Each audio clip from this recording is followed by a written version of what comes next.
Hey, what's up, everyone? My name is Kush Wave. I will be your host today. Unfortunately, Chelsea is unavailable. She's a little bit underneath the weather. She'll be back shortly. She'll be back soon. On today's episode, we're going to be discussing the modern Mandela, what it means, and various forms of injustice in our criminal justice system. We have an exclusive interview with Brandon Spencer, who is currently incarcerated for 4 counts of attempted murder, serving a 40-year life sentence. He will be sharing his experiences with us.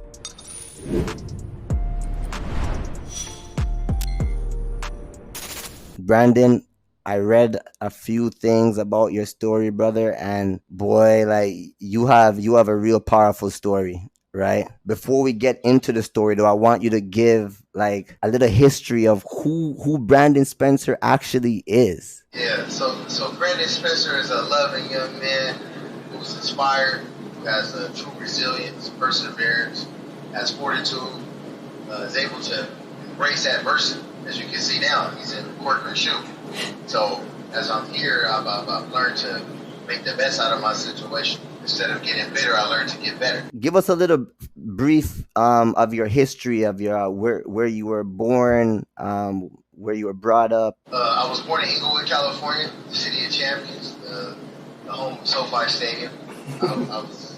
That's new though, but yeah. So I was born in Inglewood. It's in an urban neighborhood. Now it's a little better, but it's surrounded by a lot of violent communities.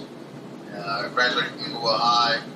I was on my way to start to UCLA before I caught this case for an EMT program that I had enlisted in. Let's start off by me asking you, why are you the modern Mandela? You read the story of Mandela, how he was wrongfully convicted and imprisoned by an unjust system. That's the same with my case. I'm going against Los Angeles Police Department. Current Vice President of the United States, who was the Attorney General on my case, and allowed the corruption and the illegal search and seizure of my cell phone, which was a violation of my constitutional rights as an American. Even though we know that the Constitution of America was not written for someone that looks like me, when I overcome this obstacle, I'll be able to be a positive face and a positive example to other people of the power of the human spirit. As Mandela said, the human spirit is powerful, that it can transcend any obstacle that doesn't kill it. And when you have the right mindset and you know the power of the human spirit, that when a person has a made-up mind, they don't care about the facts, they don't care about the odds. You have that power to hold on in spite of everything, the power to endure. You have the power to face defeat again and again without giving up. And that's a winner's quality. You're right. And when you said the current Vice President, are you talking about Kamala Harris? Yes. She was the Attorney General on my case and my appeal. So this goes all the way to the top. My case happened at USC, the Los Angeles Police Department. We have an Attorney General. That's the Vice President now. So even they just recently said in one of her debates years ago when she first ran that she held evidence against the guy on death row that was going to release him and exonerate him. So we see this is a continuous process in America. Like, she's proud to say she's a prosecutor. In order for me to get life, I had to be prosecuted. Wow. I'm so sorry, Brandon, that you went through the things that you went through. And you know what? Let's get deeper into your story. Can you walk us through the events of the night of the shooting from your perspective, from what you can recollect? Well, 12 years ago, my ex-girlfriend and I attended a party at USC on Halloween night. First went to a party in Hollywood. And there was a shooting there, so we left and ended up going to USC. Funny story is I didn't even want to go out that night. But being young and in love with my girl at that time, yes, I was like, fine, let's go back, So we ended up going out, me and 2 of her friends, and we ended up going to USC. The line was crowded, so we were leaving, and we heard gunshots. But me being a previous victim of gunshots, I realized that post-traumatic stress is real. So when I heard those gunshots, I just ran. So as I ran, the police ended up stopping me, and a arresting me for this crime. They searched the parking lot. There was no gun on me. They tested me for gunshot residue. It happened at the University of Southern California. This is one of the most known colleges in the world. And that college has cameras. And there's not one camera with me on the video doing anything. And that's strange. You know, every day now we see somebody walk into a bank with a hat on. You can see who that person is. So this isn't like my case happened 50 years ago. So I was wrongfully convicted, and I've been here 12 years, hoping to share my story with the world, hopefully able to share insight into the criminal justice system of America and expose that this is a continuous process. Oh, you're definitely gonna shed some light, Brandon. They can't keep a good man down. That's for sure. And you ran like everybody would have ran. Who wouldn't have ran? Why are you guilty for running? That's crazy. And they didn't find a firearm. There wasn't any. No, they didn't fire. No, nothing. So then there's a security guard. He saw 4 other people before me, or 3 other people before me. So when he finally got to me, he's like, "Oh, it's him," or he looks like him. 75% sure. But I had on a white shirt like this with long red sleeves, but white shirt. Across it is in big letters. It said Diamond Supply. So that was like a skateboard company. So like I could see your shirt said Handcuff Status. Yes. All you said was that it was a black shirt. So okay, so got a lot of people with black shirt, but he has this big Handcuff Status across it. You didn't see that? Why you didn't say that? Like it was specifically, he had a shirt with handcuffs on, breaking. Yeah. That's the shooter with long hair.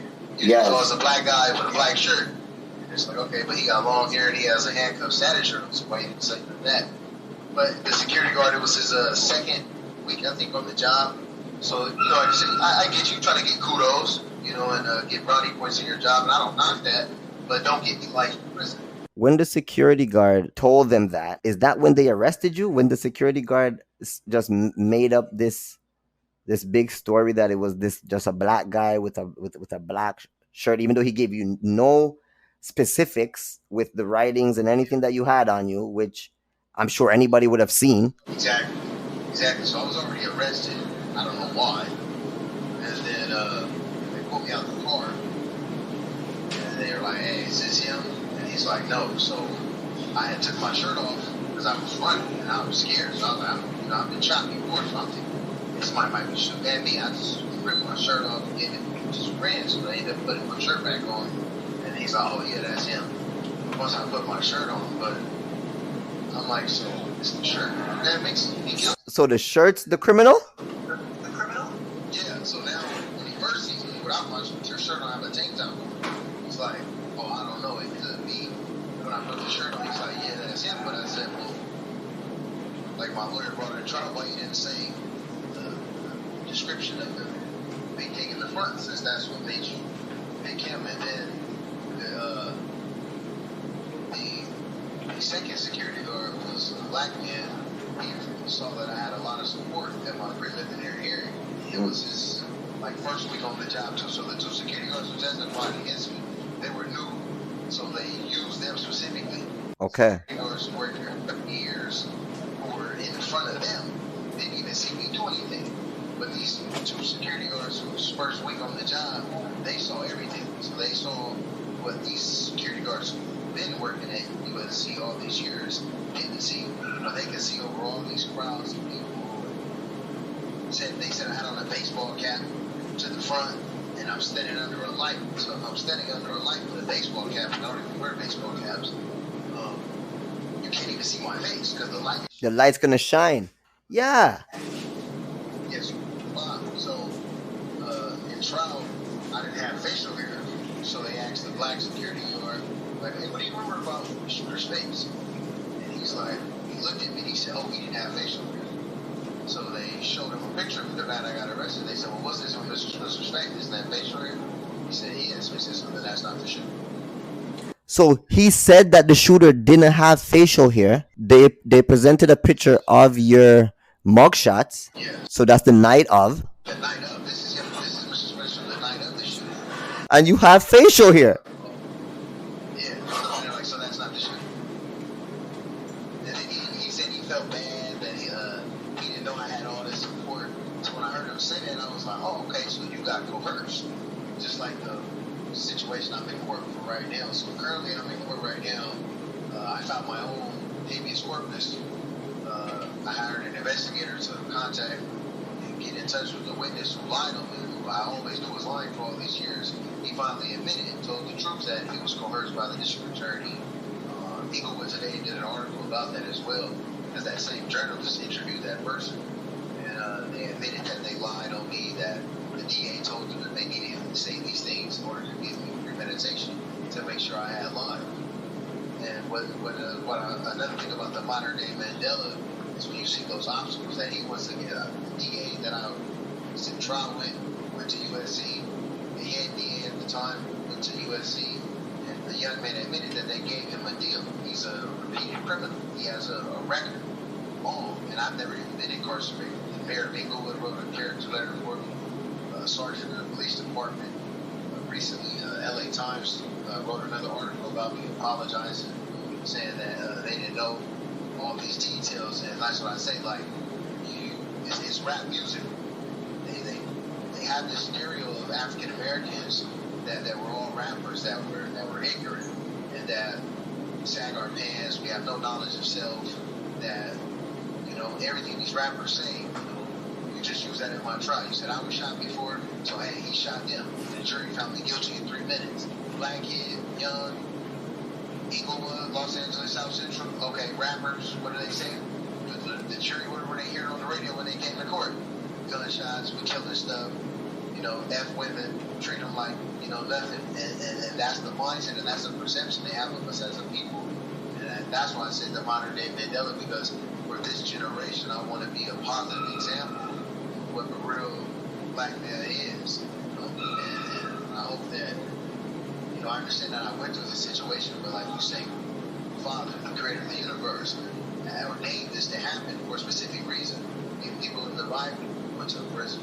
I was just going to tell you that there was individuals in the Bible that, like Joseph, and he was put in the, and he didn't do it. And he didn't do it either. So, boy, you're the modern day Joseph. Yeah, I appreciate that. And I hope I'm able to give back like he did to his brothers and forgive them.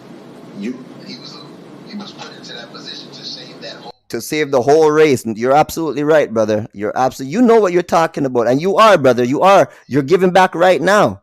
You're giving back right now. Yeah, every day I'm striving.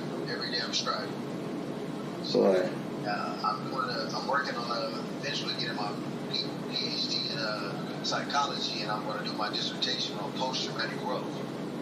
They say that post-traumatic growth enables a person in difficult situations or people who face adversity to create a life for themselves that's more meaningful, more purposeful, and more fulfilling than ever. So what didn't kill that person only makes them stronger. It's true. That's a fact, not a cliche. That's true.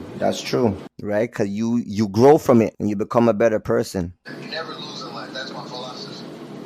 Yeah. Either a lesson or a blessing. It's a lesson or a blessing. I might have to put that on a shirt, Brandon. Lessons and blessings. So no complaining, no explaining, I'm going to ask you this, okay, Brandon? Because you have so much, I don't know. It's like every time I look at you, I want to smile. You make me want to smile.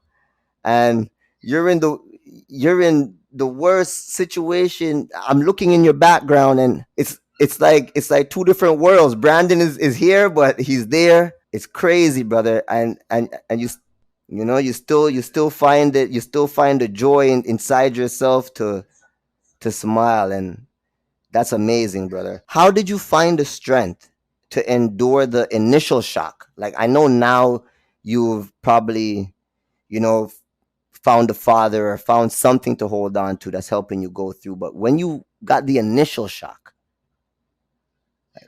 how did you find the strength then? Was it the family? Family support. It's a funny story. A friend of mine's dad, he was a chaplain in the county jail. So he came to see right after I broke down on national TV. And I honestly didn't want to hear no God stuff right now. I'm like, bro, this not the time. Yeah. And so, just to be honest, in the Bible, we say, hey, Brandon, read 2 Corinthians chapter 12, verse 7 and 10. And it's a story. Guys, like, God gave him a thorn in his side. The messenger of Satan to buffet him. He asked God to take this pain away from him. But God said, no, for I am with you, so my grace is made sufficient in weakness. And he says, so now that he glories in persecutions, sufferings for Christ's sake, when you're weak, you're really strong. So I read that in Romans 5:3-4, it says that we glory in our suffering because we know that it's that same suffering which produces perseverance. And perseverance produces character, and same character produces hope. So with that mindset, you have to understand that if there is a supreme architect of the universe, that something made this. You can't explain God. It's not a genie in the sky. It's not like, I'm praying, I'm going to go home. It doesn't work like that. But you have to understand that with patience and perseverance and endurance and fortitude, which is the strength of mind in the face of adversity, you have to understand that you can't get bitter. Bitterness destroys the vessel that's bitter. So instead of killing myself, I have to better myself. I have to cultivate myself, and I have to develop myself and learn about myself and strive to become the best version of myself. And in psychology, they call that self-actualization. And that's the point in someone's life when they want to reach their full potential, because we have to understand that we're a progressive and evolving being. So we only are where we are in life through two things: learn and grow. You never stop learning because life never stops teaching. And our main purpose in life is to grow like a tree. And the funny story is I'm a descendant of the original man. So that's the most inspiring thing, that the creator of the universe chose my people out of all people, the most oppressed people in the world, to explore all those situations. So if my ancestors should endure slavery and that hardship, how can I complain about this? I'm on a tablet, talk to and share my story. So, like I said, you have to learn gratitude and be grateful. Like I say, I'm still alive, so that's a blessing. You're absolutely right, Brandon. And the Father gives nobody anything that they cannot manage. Exactly. So it's considered like a chastisement. So I have a quote on my wall that says, if the circumstances of life don't define the man, it only reveals him to himself. So when you read the story of the Hebrew Israelites, they went to the wilderness for 40 years. 40 years. Just 40 years. So after this 40 years, I'm supposed to enter into a promised land. But it says that you have to remember in Deuteronomy 8, verse 2, that's in the Torah, it says that you have to remember how the Lord your God, Adonai, was with you all these years, and how your feet didn't swell up, how he fed me with manna, something my ancestors never knew, but it was a chastisement from God.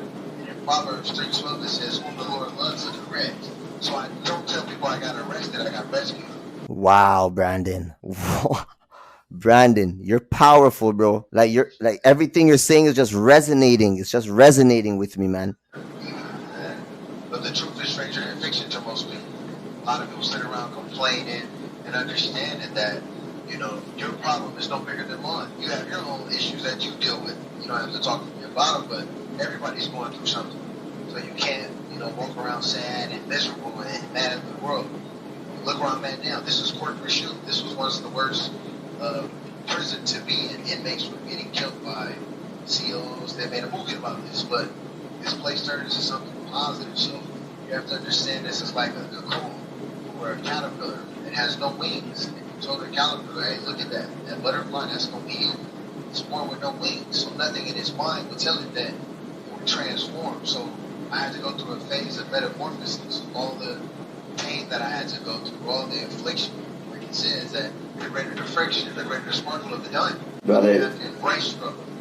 You have to. And just like what you said, right? That's how you become the best version of yourself. Best version of yourself. Yeah. Your higher self. Your true self. Your true self, yes. You're only a spiritual being having a human experience. So make the best out of this. Exactly. Make the best out of this. Exactly.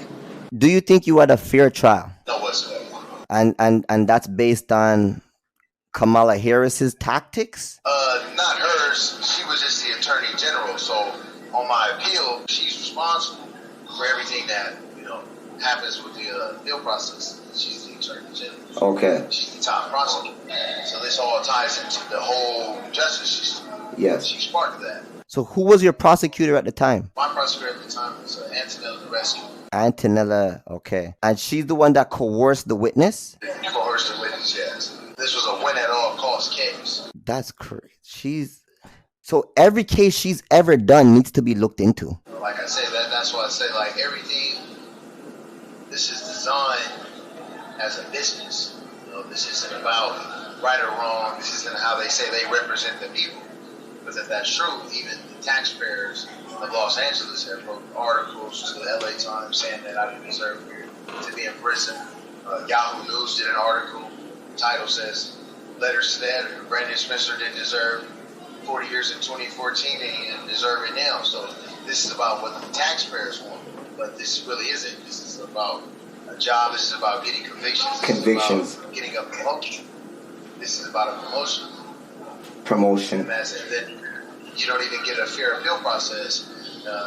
And my appeal process was to the California Supreme Court, the United States Supreme Court ruled in my favor on the illegal search and seizure of my cell phone. So all they used were pictures of me when I was younger with gang members to associate me with him. But they had no FYI cards of me being with gang members. The police never knew me for being with gang members. And like I said, I'm young and I grew up in that environment, so I have to know these individuals to get around. And being young, you want to fit in, you want to be cool, you want to hang with those type of people, but that's not who I am. But it's easy to convict me, and like I say, you put this rap music on, and then you have the jury head spinning, thinking like, yeah, you're right, they do this. And when you say they, who are they looking at? Yeah. My jury doesn't look like me.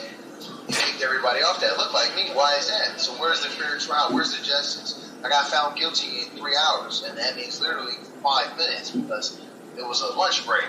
So you didn't look at the evidence. The gun had no fingerprints. There's no GSR. That means so I never shot a gun. There's no video, but there's cameras everywhere. Yeah, you see the victim. Yeah, you see everything going on. Yeah, now where's Mr. Spencer? You see that little dot right there? Yeah, that's him. Then he made up this story that I banged on the victim, laughing, came back with a gun. You put that in the news. You slander my name. You put fake news out there, as they say. And the young man came forward now to admit that, hey, I'm sorry, I messed up. They told me to do this, and I'm sorry, but they say, oh, no, don't believe that. That's fake news. But we hear about this every day. And why aren't they held accountable? Where's the responsibility? I'm accountable for my life and everything in my life, but I can't take accountability for something I didn't do. And I can't blame anyone or be bitter. All I'm asking is, can I get the fair treatment that, they would expect for themselves? They're proven innocent until guilty. When I file a habeas, they don't go to jail and just be stuck in here waiting. Now I'm stuck in here waiting. So where's the fair treatment? Where's the justice? Well, like I say, we know this system isn't designed for that. This is about money. This isn't about what's right or wrong. I read that article actually, and I was blown away when I got to the quotations of the gentleman that was giving his new statement, and he was apologizing to you for just lying and being coerced. And when I got further down in the article, there was even a chance that he had when he was on the stand, and your lawyer had asked him, like your lawyer put it right there in front of him, like, buddy, save yourself now and Mr. Spencer. And he I don't know, he chose not to do that at the time. I'm happy he didn't do it now. I am happy, right? But if he had done it then, it would have been a whole different ball game. And it's disgusting that the criminal justice system is looking for a conviction rate more than the truth. It's a sad thing. What evidence do you believe was overlooked or mishandled during the trial? The fact about the gun, if this was the actual gun, you found it 3 hours later in the same parking lot that you searched after you arrested me. That right there is suspicious. How can I be running? And they said that I reached in my waistband. If I reached in my waistband, Los Angeles Police Department would have killed me. Yes. Every day around the world, we see that people that look like me or Latin Americans who, if they reach into their waistband for their phone just to say, hey man, I was calling my mom, or reaching to show his ID when they said license and registration and he reaches in that glove box, they're going to kill that person. He's dead. So if I'm reaching in my waistband and I'm an active shooter at a college campus, you would have killed me. And that would have been one of the stories, but you're making up stuff to justify the corruption and everything that you did to frame me for this crime, and that's disrespectful, actually. But it's easy to do because I'm poor.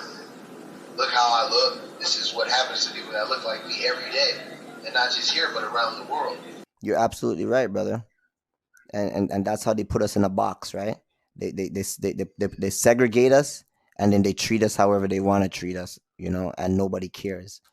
Can you tell us about any new evidence or developments that have come to light since the conviction? The information with the young man that he was coerced.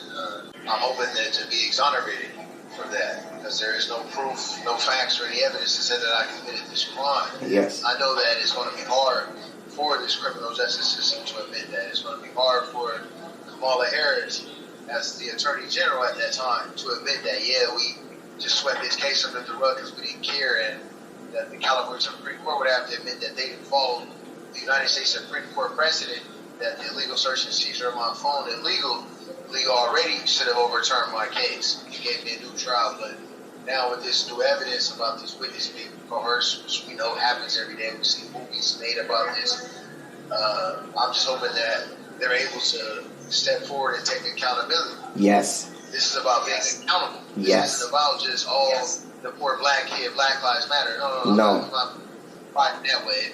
I'm just saying, look what you did to me, and I didn't get bitter. I'm not upset, but look who I became, and I'm hoping that, I can be the, male version of Kim Kardashian and help other people get out of the situation, because I physically went through this experience. I know what it's like to go through this, so that's why I feel like maybe I did have to go through everything I went through. So I'm able to not just empathize or show compassion to others, but to physically know their pain, to physically know their struggle inside of this place. Yeah. And you can, brother. You can. And you will. One step at a time. How have you maintained your mental and emotional resilience over the years? Over the years, I've been able to do that by meditation, mindfulness practices, studying Buddhism, Judaism, Islam. So I'm more spiritual than I am religious. So I understand that as long as I'm facing adversity, every adversity brings me the seed of an equivalent advantage. So the fact that I'm going through the hardest time of my life right now, that I'm able to be denied multiple times on appeals and everything like that. So resilience means the capability to bounce back. So it's about how I respond. Yes. You have to understand that in the way you respond to situations in your life. And every day I'm learning, I'm growing, I'm taking college classes. So I understand that my mind is the master weaver. So as long as I'm able to control my mind, control my thoughts, I have to understand that my mind is my instrument and become its master and not its slave. Exactly. And a great man said that we should put more faith in the Creator than in religion. So I'm happy that you said that you're higher in your spiritual and in your faith than in religion, because that's how you get there, Yes. You have to look within yourself. You can't look outside yourself for the answers when the answers lie within. No, you're absolutely right, brother. You're so smart.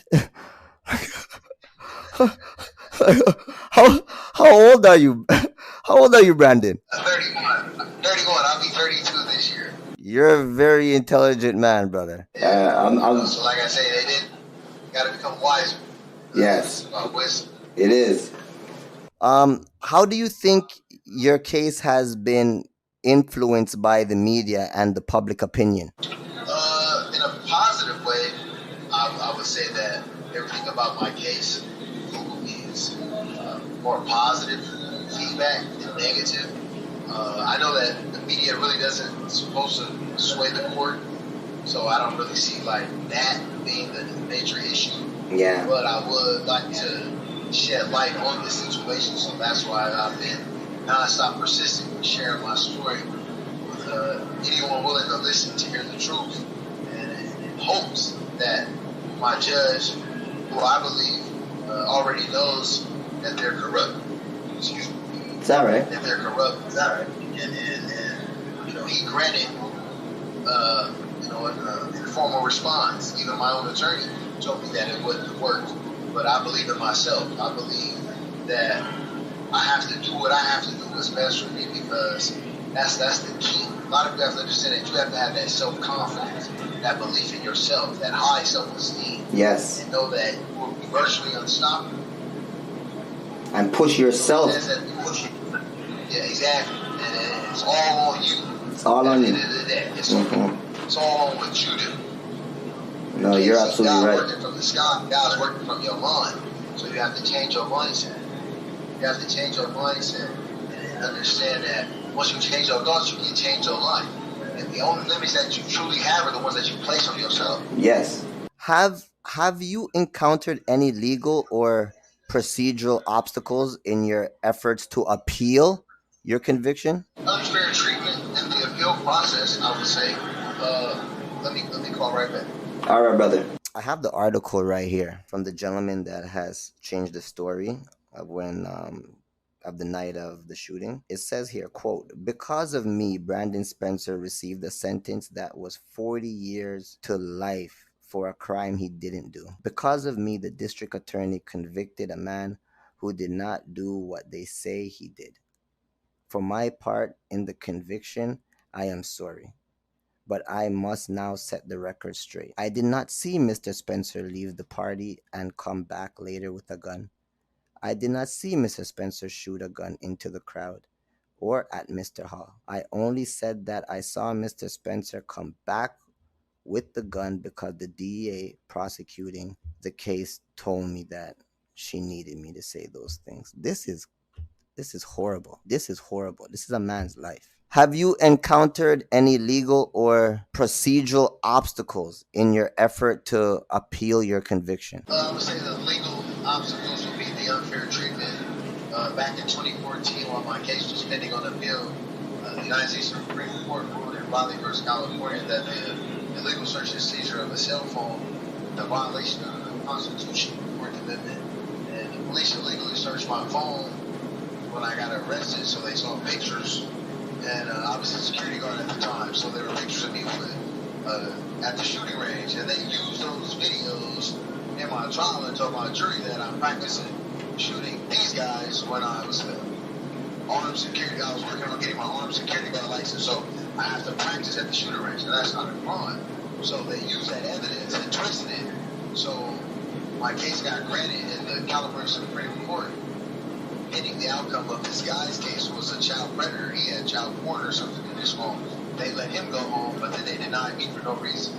And that's why I say, this is a continual process. California Supreme Court doesn't grant petitions of review. So it takes, out of the 7 judges, it takes 4. So 4 of them saw that there was a constitutional issue in my case, but they disregarded my case. And I would assume because it happened at USC. You have to remember, I'm going against USC. I'm not just going against LAPD. I'm going against the facts of where this happened. And they need somebody to go down for this. So, they have power and pull that I don't have. You know what I'm saying? So that's just the reality of it. And that's why I say this will be the modern day also, David versus Goliath. David versus Goliath is right. This is crazy, man. Well, like I say, like you tell me, I keep smiling. I'll make the best out of it. Say, life gives you lemons, make lemonade. Make lemonade. I'm in control of my reactions, my emotions, my thoughts. So since I know that, I focus on working on my emotional intelligence and how I respond to situations and the way I think and how I perceive things, because it's all in my perception. Me and someone else in there can both be going through the same thing, but perceive it differently. So it's all in what you think. That's why I tell myself, there's no such thing as good or bad. It's only what I perceive it to be. Exactly. And you're right, because the two of us could see the same thing, but your interpretation and my interpretation are two different things. That's why in these situations, we don't need interpretation. We need verbatim. We need the actual facts. We need the actual truth. And they did not present the actual facts or the actual truth in your case, Brandon. Um, I I don't believe you had a fair trial at all. Um, the witness even coming out and saying what they said, I feel that they should just throw the whole thing out and exonerate you. That I mean, that was he was the head witness of the reason why you're even where you're at. So them saying that it should be completely wiped, and they should be investigating the prosecution and every case that prosecution has ever done, because there probably is negligence. There probably is negligence. Exactly. That's the problem. That would expose the corruption in the district attorney's office, not just in LA County, which we know, but around the whole United States. Exactly. And maybe that's what the real problem is for real. You're probably right. That is probably the real problem. Hunter Biden gets found guilty and goes home. I get found guilty and I'm stuck in there forever. So there's no one above the law. Well, this isn't about racism. This isn't about black or white. Everybody's just American, correct? Yeah. And they found him with the gun, and he had it around a school. He said 20 years is his max, and he has no record, so he's going to get the alert term. I have no record. I've never been incarcerated in my life. You have the mayor of the city of Champions writing a character letter about school board members, sergeant in Los Angeles Police Department. So there goes my character there. You got over 24 character letters. You have physical proof. Even the judge know I didn't do this. But like they said, the fact of where this happened, someone has to go down for this. And the world will know now, once I'm exonerated and this is exposed, that this is a continuous process. And I believe that'll be a hard pill for them to swallow. You're absolutely right. That's a hard pill for anyone to swallow, brother. It's really gonna shake up. It's gonna shake some boats. It's gonna rock some boats, right? What changes do you believe are necessary in the criminal justice system based on your experiences? My experience, I believe that everyone should get the same treatment. If they're able to listen to my phone calls, I should be able to listen to theirs with the detective and what they're talking about planning to do. Like right now, we're being recorded right now by the police. So if I say anything negative, they can use this in my court right now. Like, Your Honor, look, he confessed, or look, he said this or that. So I believe I should be able to listen to their phone calls. I should be able to have the same treatment that they have. But when you say that, that will be a crime. Yeah. There is no privacy. We know that now. We see that everything is controlled, AI and all this new world that we live in. We have no privacy. But who's watching the ones that's watching us? You're absolutely right. And they would never want that because their privacy is important to them, right? But they want to mistreat others. And I feel like DA shouldn't even be able to become judges. You were just on the negative side. So judges should become just middle ground. Because if you're already a DA, you're going to max me out of life. I'm grateful that my judge didn't give me the max. I was supposed to get 160 years for 4 life sentences. And my judge told the DA, he said, by law, you're correct. But that's effectively life without parole. Wow. She was pushing for this. I understand now it's like she knew the victim or something, and I really did this, and these people were paralyzed, and something happened to them. But nothing was wrong with these people. These victims said it wasn't me. But the fact that it happened at her alma mater, she had a personal vendetta. Her and the head district attorney, Jackie Lacey, had a personal vendetta against me, and they can do whatever they want. They can hide evidence, they can destroy things, delete tapes, because they're in control. And I feel like, how is that fair? Why do I have to come back every 90 days to court? What are we reviewing? What are we looking for? Where's the innocent till proven guilty? If you're innocent, why are you listening to my phone calls if I'm trying to fight my case with my lawyer? Yeah. I don't get to listen to you and the detective. Like, hey, make sure you threaten this person and tell them if they don't say the order of mistake, we're locking them up. But if you do that, now you're like, oh no, you're exposing that. And like I say, they're in control.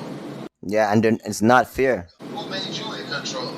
And like I said, there's a lot of changes we need to make in the criminal justice system. Now, yes, we do need prison like I say, a lot of these people are guilty of their crimes, and people do need to take accountability for their actions and be responsible. And hopefully, they can come here like I did, and Malcolm X and Nelson Mandela, and understand that if you recognize your power and understand that you're never powerless, that your mind remains your own, your thoughts remain your own, that even in the worst circumstance of your life, that you control your thoughts, your actions, and your response. Yes, I can get mad and be bitter every day. I wasn't supposed to be here. I didn't do that. So I'm supposed to be walking around violent and mad, but why do that? That's what they want. Why get tattoos all on my face and disrespect myself and disrespect the temple and not love myself? See, I came here and I learned to love myself and, like I say, become the best version of myself, because self-love is key. Yeshua the Rabbi, Jesus Christ in layman's term, he said that the two things that you have to do most importantly, if you don't remember nothing else, you have to love God with all your heart, and you have to love your neighbor, but as you love yourself. As you love yourself. In the world today, a lot of people don't love themselves, so that's why they kill themselves. And when I say you kill yourself, you're killing your neighbor. Even in America, there's a genocide right now in America, and we talking about Ukraine and all that. There's a genocide in the inner African American community where other African American males are killing themselves on a high rate, and they're getting locked up and getting life sentences. But you have this rap music propagating that and keeping it going, but these rappers aren't getting life sentences. They're talking about things that are negative and that aren't adding any value to our community, but we don't speak on that. But every time a cop kills a black person, oh, now Black Lives Matter. But when we kill each other, it doesn't matter. It doesn't matter. Like I say, with my case, it was easy to throw me away because this is what these people do every day, nonstop. Lock him up, he's guilty. It doesn't matter about the evidence. It doesn't matter about, did he do it or not? Hey, we said he did it. You look like us. All 12 of y'all look like me. My judge look like you. My lawyer look like you. I'm the darkest person in the room. Yeah. There's all black people in here. And a white person, hold on, that ain't fair. Hold on, it's too. We're going to have to switch this up. No, they don't want the absolute truth. They want the conviction. Exactly, and that's all it's about. It's about money. As long as I'm here, I got to pay for this. I got to pay to go to the store. I got to pay this. I got to pay for lawyers. I have to do these things. But at the same time, like I said, I don't complain about it. I know that something better has to come from this. That, like it says, that all things work together for the good of those who love God. But you have to be called into that purpose. So, like I say, everything in life has a purpose. And, I have a purpose that I'm here now. I don't see it now. But eventually, one day, I'm going to sit next to you. We're going to look back at this situation and say, like, wow, that I'm grateful that I went through this, because, look who I became. Look at the knowledge, the wisdom. Look how God was able to cultivate me in one of the most darkest places and help shape me and mold me. So I'm grateful for that every day. I'm going to tell you this, Brandon. The Father is definitely working with you, brother. Definitely working with you. And I'm sorry for everything that your criminal justice system has done to you. As a brother, I could be where you are right now just because of my skin color, and I would have ran if I heard shots. I would have done the same exact thing you did, brother. So is there anything that you want to say? Like, do you have anything that you want to say? I want to say that I'm not bitter. I'm not upset with the prosecution did to me. When I look back at it, yes, it's wrong, but look who I became, and look at how I've been able to better myself. All I ask is that she admits, like, Your Honor, you know what? Damn, I didn't expect him to find the smoking gun, that we coerced this person. And, I apologize for what I did to him, Your Honor, and, let him go, exonerate him. Yeah. My apologies for that. I want to take accountability for what I did, being the detectives. This was a win-at-all-cost case, and my message to the youngsters out there watching and listening is just change your mindset, young man, and become the best version of yourself, and cultivate yourself, and don't let your environment determine who you are. And understand that, yes, you're an oppressed people, but you're a chosen people and a holy people, and embrace that, and love yourself. If you don't do nothing else, love you, and become the most important person in your life. And understand that it's all on you if you want your life to change. It's all on you. It's all on you. And that's the facts. And that's the facts. We want to take the time to just thank Brandon for coming out here and sharing his story. A man is wrongfully, convicted. I hope they could do something for Brandon, because it's not fair. To all those who are incarcerated, remember, freedom is a must. Free all the lifers. Shout out Private Spaceship. Like, subscribe. If you guys have any comments, please message us at handcuffstatusinc@gmail.com. And never forget our real mission. We're trying to break the chains of injustice. Thank you.